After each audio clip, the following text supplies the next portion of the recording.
Hello, my name's Rosemary, and I'm going to read you a chapter from a very famous book which was written 150 years ago.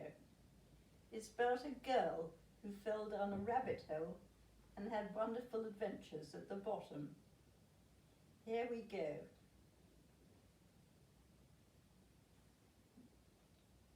When Alice came in sight of the house of the March Hare, she thought it must be the right house, because the chimneys were shaped like ears and the roof was thatched with fur. There was a table set out under a tree in front of the house, and the March Hare and the Hatter were having tea at it. A dormouse was sitting between them fast asleep, and the other two were using it as a cushion, resting their elbows on it and talking over its head. Very uncomfortable for the dormouse, thought Alice.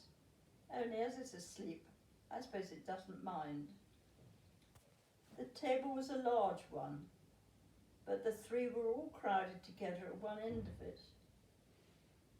No room, they cried out when they saw Alice. There's plenty of room, said Alice indignantly, and she sat down in a large armchair at one end of the table. Have some wine? March Hare said in an encouraging tone. Alice looked all round the table, but there was nothing to see but tea. I don't see any wine, she remarked. There isn't any, said the March Hare. Then it wasn't very civil of you to offer it to me, said Alice angrily. It wasn't very civil of you to sit down without being invited, said the March Hare. I didn't know it was your table, said Alice. It's laid for a great many more than three. Your hair needs cutting, said the Hatter. He'd been looking at Alice for some time with great curiosity, and this was his first speech. You should learn not to make personal remarks, Alice said with some severity. It's very rude. The Hatter opened his eyes very wide on hearing this, but all he said was, Why is a raven like a writing desk? Come, we shall have some fun now, thought Alice. I'm glad they've begun asking riddles. I believe I can guess that, she said, aloud. Do you mean you can find the answer to it? Said the March Hare. Exactly so, said Alice. Then you should say what you mean, the March Hare went on. I do, Alice hastily replied. At least, I mean what I say, and that's the same thing, you know. Not the same thing a bit, said the Hatter. Why, you might just as well say, I see what I eat, is the same thing as I eat what I see. You might as well say, added the March Hare, that I like what I get is the same thing as I get what I like. You might as well say, added the Dormouse, who seemed to be talking in its sleep, that I breathe when I sleep is the same as I sleep when I breathe. It's the same thing with you, said the Hatter, and here the conversation dropped, and the party sat silent for a minute while Alice thought over all she could remember about ravens and writing desks, which wasn't much. The Hatter was the first to break the silence. What day of the month is it, he said, turning to Alice. He'd taken his watch out of his pocket and was looking at it uneasily, shaking it every now and then and holding up to his ear. Alice considered it a little and then said, the 4th. 2 days wrong, sighed the Hatter. I told you butter wouldn't suit the works, he added angrily, looking at the March Hare. It was the best butter, the March Hare meekly replied. Yes, but some crumbs must have got in as well, the Hatter grumbled. You shouldn't have put it in with the bread knife. The March Hare took the watch, looked at it gloomily and dipped it into his cup of tea, and then looked at it again. But he could think of nothing better to say than his first remark. It was the best butter, you know. Alice had been looking over his shoulder with some curiosity. What a funny watch, she said. It tells the day of the month and doesn't tell you what o'clock it is. Why should it, muttered the Hatter. Does your watch tell you what year it is? Of course not, Alice replied very readily, but that's because it stays the same year for such a long time. Which is just the same case with mine, said the Hatter. Alice felt dreadfully puzzled. The Hatter's remark seemed to have no sort of meaning to it, and yet it was certainly in English. I don't quite understand you, she said as politely as she could. The Dormouse is asleep again, said the Hatter, and poured a little hot tea on its nose. The Dormouse shook its head impatiently and said, without opening its eyes, of course, just what I was going to remark myself. Have you guessed the riddle yet? The Hatter said, turning to Alice again. No, I give up, said Alice. What's the answer? I haven't the faintest idea, said the Hatter. Nor I, said the March Hare. Alice sighed wearily. I think you might do something better with the time, she said, than wasting it asking riddles that have no answers. If you knew time as well as I do, said the Hatter, you wouldn't talk about wasting it. It's a hymn. I don't know what you mean, said Alice. Of course you don't, the Hatter said, tossing his head contemptuously. I dare say you've never even spoken to time. Perhaps not, Alice cautiously replied, but I know I have to beat time when I make music. Ah, that accounts for it, said the Hatter. He won't stand beating. Now, if you only kept on good terms with him, he'd do almost anything you liked with the clock. For instance, suppose it was 9 o'clock in the morning, just time to begin lessons. You only have to whisper a hint to time, and round the clock goes in a twinkling. 1:30, time for dinner. I only wish it was, said the March Hare to itself in a whisper. That would be grand, certainly, said Alice thoughtfully. But then I shouldn't be hungry for it, you know. Not at first, said the Hatter, but you could keep it at 1:30 for as long as you like. Is that the way you manage, Alice asked. The Hatter shook his head mournfully. Not I. We quarrelled last March, just before he went mad, you know, pointing with his teaspoon at the March Hare. And it was at a great concert given by the Queen of Hearts. I had to sing. Twinkle, twinkle, little bat, how I wonder what you're at. You know the song, perhaps? I've heard something like it, said Alice. It goes on, you know, the Hatter continued, in this way.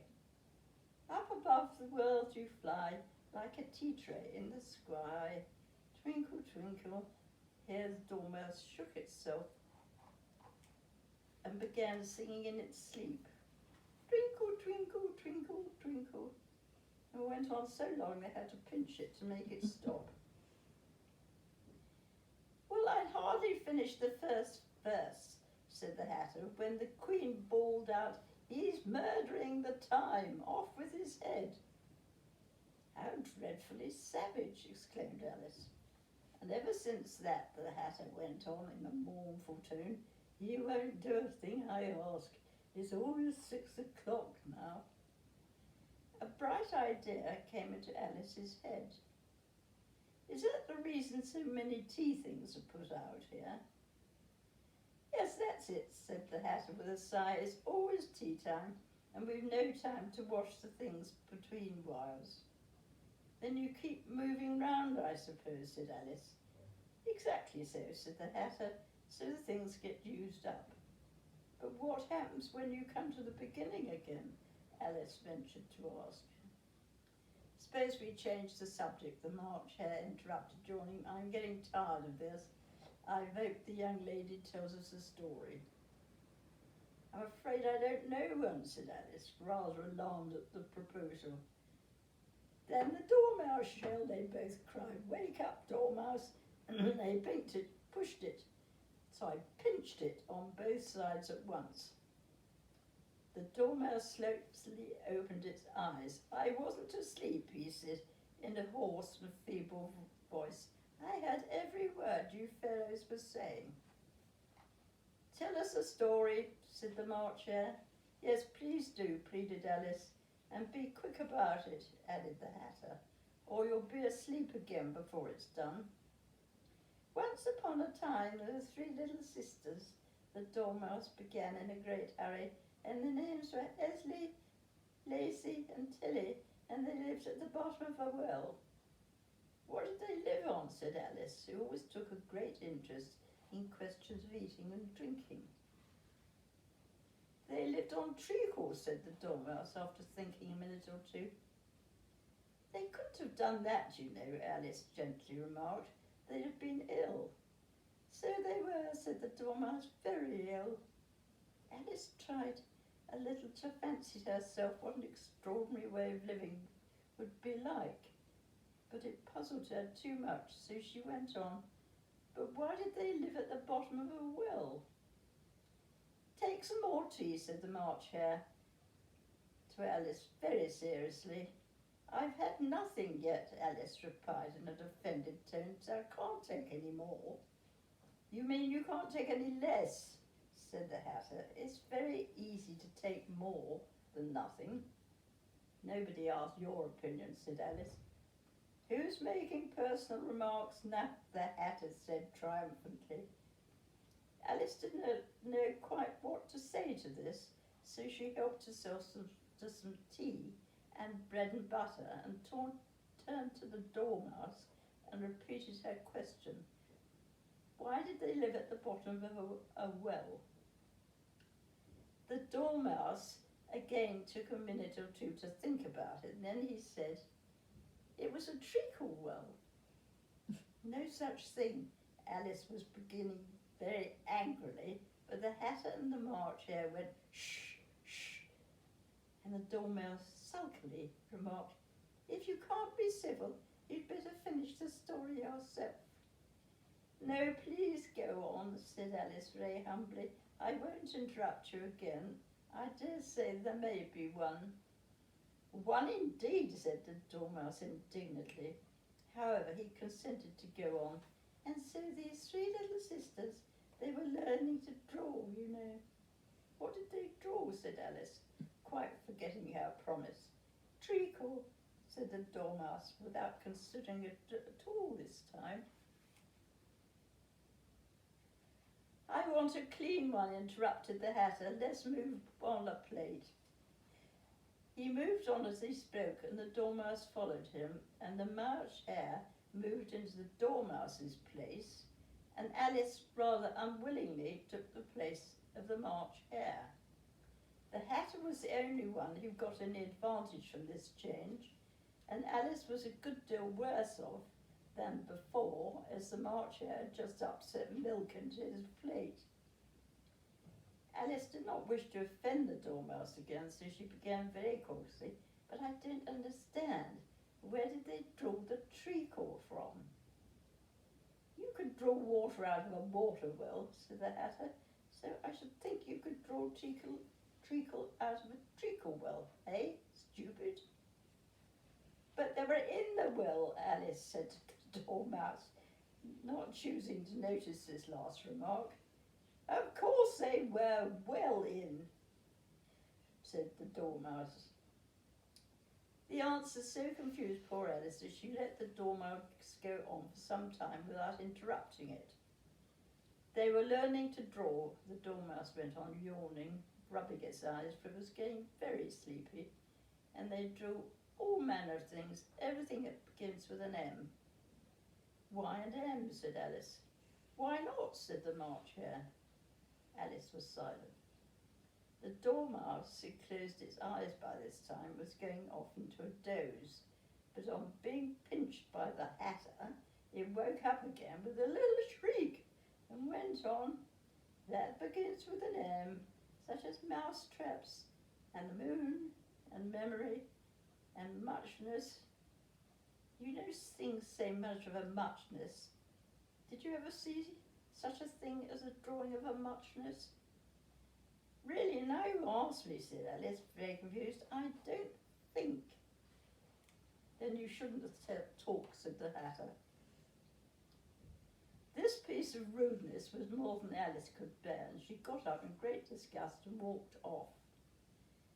The Dormouse fell asleep instantly, and neither of the others took the least notice of her going, though she looked back once or twice, half hoping they called her after her the last time that they were called after her.